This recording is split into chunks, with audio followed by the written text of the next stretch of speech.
Motorola Moto G22 review. A good-looking budget phone, great battery life.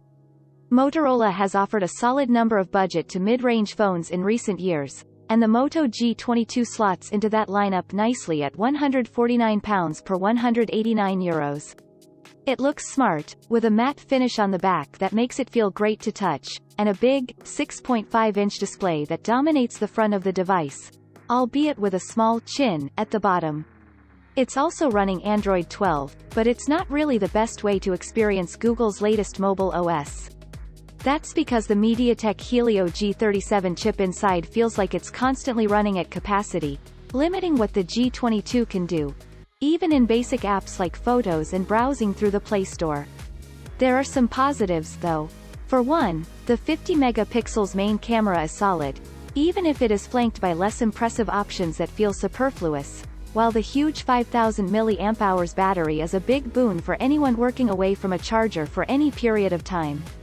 As I've noted above, the design of the Moto G22 is great, particularly if you're looking for a smart-looking, business-minded device, even if it is all plastic.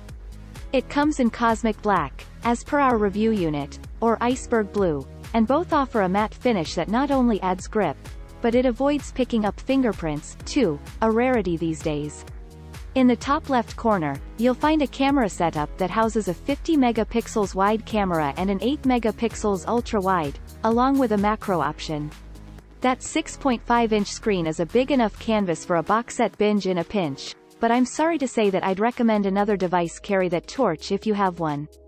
That's partially due to a 720p resolution, which I can make peace with at this price point, but it's mainly due to just how dim it is.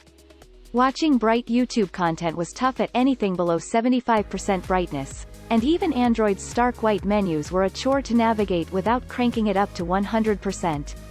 That's not ideal, and it's made worse by limited viewing angles, meaning you really do feel like you need to be looking directly at the Moto G22 to read messages or navigate apps. As you can imagine, that gets worse when you step outside. The Helio G37 chip inside the Moto G22 is not doing any favors, I'm sorry to report. With a Geekbench score of 956.3, the phone is one of the slowest we've tested, and even without that, it's obvious from just turning on the phone. You also don't get 5G connectivity. Just powering up the phone took around 2 minutes at one point, for it to then emit the classic, "Hello Moto" jingle and then go right back to a lengthy loading process. Once it was on, it was stuttering before I'd opened any apps, and it really does make the decision to opt for a 90 Hz refresh rate all the more puzzling. I may sound down on the Moto G22, but as noted before, there are some positives to be found, even if some of those do come with significant caveats. For one, the main 50MP camera is a solid snapper. It offers detailed shots, and while the aforementioned 720p display may not be the best way to look at those memories, there's still plenty of color in each shot. In low-light situations, it's not bad either, with the neon light shot here showing the detail on the wall the lighting is on. Sadly, the caveat here is that the ultrawide sensor just isn't worth using. It drops down to 8MP, which isn't exactly low, but scrubs a lot of detail from shots. Then there's the macro lens, which again feels a little pointless thanks to a lack of detail and fuzzy edges. In my time with the Moto G22, wandering through a city, taking plenty of photos, I didn't need to charge for 2 days straight. That's largely due to a sizable 5000 mAh battery, but also quite likely due to the internals requiring less power because of their more modest performance, plus the dimmer screen. Disappointingly, the PCMark 3.0 battery life test crashed multiple times while testing the Moto G22.